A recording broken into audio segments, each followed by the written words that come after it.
అదేంటి devotional side journey అంటే ఎలా, అది ఎప్పుడు స్టార్ట్ అయింది మీకు? ఈ పర్టికులర్ గాడ్ ఎవరైనా ఉన్నారా? ఎస్, నేను యాక్చువల్లీ లలితాంబికయ్య అంటే నాకు చాలా ఇష్టం. అమ్మవారు అంటే. అయితే మేము ముగ్గురు సిస్టర్స్ యాక్చువల్గా. ఓకే. నేను ఫస్ట్ అమ్మాయి, మా సిస్టర్ నందన, సను సెకండ్ వన్.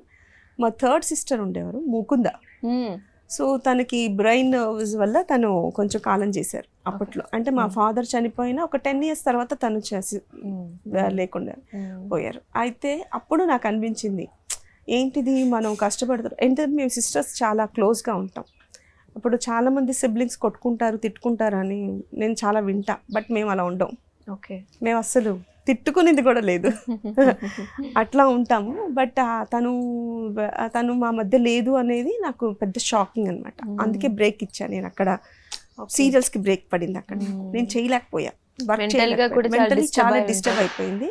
సో వర్క్ చేయలేనప్పుడు అప్పుడు ఏంటిది ఇది, ఏంటి మనిషి జీవితం ఏంటి అనేది వెతుకుతున్నప్పుడు చాలా బుక్స్ చదువుకున్నా.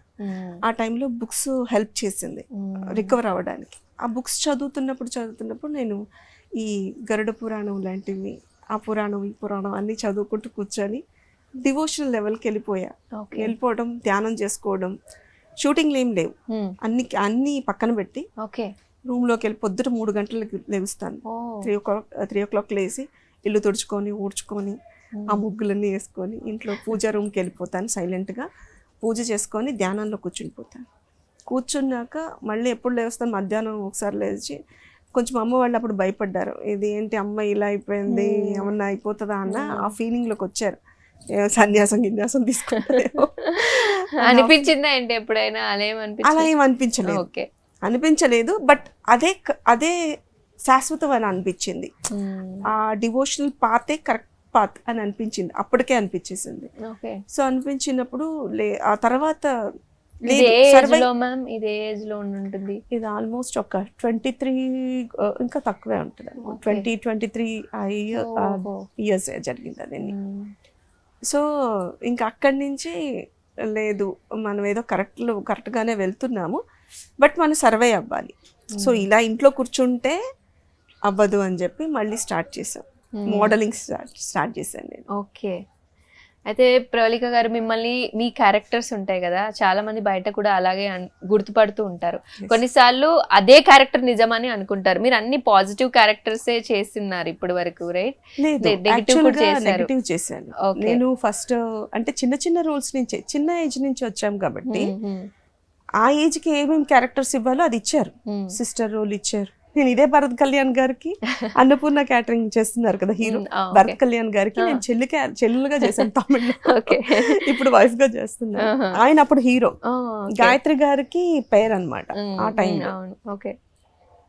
సో నేను సిస్టర్ రోల్స్ చేశాను, ఆ తర్వాత విలన్ రోల్స్ చేశాను, negative roles, main lead negative roles చేశాను. దాని తర్వాత ఫ్రెండ్ రోల్స్ చేశాను. ఆ తర్వాత ఇంకా ఏదైనా మిగతా ఏదైనా క్యారెక్టర్స్ అదే అన్ని చేసి కామెడీ కూడా చేశాను నేను, ఆ రోల్ కూడా చేశాను. మళ్ళీ దాని తర్వాత మళ్ళీ హీరోయిన్ రోల్స్, సెకండ్ లీడ్ వచ్చింది, సెకండ్ లీడ్స్ చేశాను, సెకండ్ హీరోయిన్ గా. ఆ తర్వాత మెయిన్ లీడ్ గా వచ్చింది.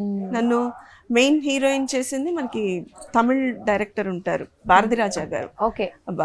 భాగ్యరాజ్ గారు. భారతిరాజా గారిది మూవీ చేశాను చిన్నప్పుడు, పసుంపొన్ను అని. అందులో కూడా రాధిక గారు ఉంటారు.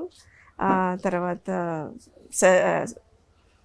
మన శివాజీ గణేశన్ గారు ఉన్నారు. నా తర్వాత ఆయన ప్రభు గారు ఉన్నారు. పెద్ద ఆర్టిస్టులు ఉన్నారు అప్పట్లో. నేను అప్పుడు చాలా బుడంకాయన అసలు. సో వాళ్ళతో కలిసి వర్క్ చేసింది ఉంది, చాలా పెద్ద వాళ్ళతో వర్క్ చేశాను నేను. అలాంటి వాళ్ళతో వర్క్ చేస్తున్నప్పుడు ఎలా ఉంటుంది మ్యామ్? అంటే ముందు మనం ప్రిపేర్ అయిపోవాలా? అప్పుడు లేదు, ప్రిపేర్ కాదు, మనకు అప్పుడు ఏమీ తెలీదు. వాళ్ళు ఎవరు, మాక్సిమం వాళ్ళు ఎవరో కూడా తెలుసుకోవడానికి నాలెడ్జ్ కూడా మనకి లేదు. సో ఆడుకుంటూ ఉన్నాము తప్ప అదేం లేదు, అసలు భయం అనేదో లేదు, ఏమి లేదు. యాక్ట్ చేస్తున్నాం, ఏదో ఒకటి డైలాగ్ చెప్పారు, మనం చెప్పేస్తున్నాం అంతే, ఆ థాట్ ఏం లేదు. వాళ్ళ డెడికేషన్ ఎలా ఉండేది సెట్స్? వాళ్ళు చాలా సిన్సియర్ గా ఉంటారు, అమ్మో వాళ్ళు చాలా సీరియస్ గా ఉంటారు, పోటీ పడి యాక్ట్ చేసుకుంటూ ఉంటారు. సో అది మనకి అప్పుడు అది తెలీదు, అర్థం కూడా కాదు. కొంచెం ఏజ్ వచ్చిన తర్వాత, మెచ్యూరిటీ వచ్చిన తర్వాత ఆ సినిమా చూసినప్పుడు ఇంత వర్క్ చేశారా వాళ్ళు, ఆ ఎండలో పడే వర్క్ చేశారు పాపం వాళ్ళంతా. అప్పుడు క్యారవాన్స్ ఏమి ఉండేవి కాదు కదా పాపం, వాళ్ళందరూ మాతో పాటు ఇట్లాగా చాలా సాధారణంగా కూర్చొని జోకులు వేసుకుంటూ, మాకేదో చాక్లెట్లు ఇచ్చుకుంటూ, భోజనాలు పెట్టుకుంటూ ఇలా ఉండేవాళ్ళు. చాలా క్లోజ్ గానే ఉండేవాళ్ళు. బయట జనాలు గుర్తుపడుతుంటే మీకు ఎలా అనిపిస్తుంది? ఆ పాజిటివ్నెస్ కానీ, ఎప్పుడైనా ఏదైనా సంఘటన ఉందా, స్వీట్ మెమరీ ఆర్ మిమ్మల్ని ఆశ్చర్యపరిచిన సంఘటన, ఫ్యాన్స్ రావడం ఇలా ఏమైనా? ఎస్పెషల్లీ ఆడవాళ్ళు వస్తూ ఉంటారు, లేడీస్ వస్తారు. నాకేంటో తెలియదు కానీ జెంట్స్ ఫ్యాన్స్ కూడా ఎక్కువ ఉంటారు. ఉండొచ్చు, ఆఫ్ కోర్స్ ఉంటారు. ఏంటంటే కొన్ని సీరియల్స్ చేస్తాను, కొంచెం వాళ్ళకి ఫేవర్ గా కొన్ని ఉంటాయి నా క్యారెక్టర్స్. సో అది ఎక్కువైపోయి ఉంటది. అప్పుడు వచ్చి కొంతమంది అడుగుతారు, ఎట్లా అంటే కంటిన్యూస్ గా మీరు కళ్ళలో నిలబెట్టుకొని ఏడుస్తున్నారు, అడుగుదాం అనుకున్నాను.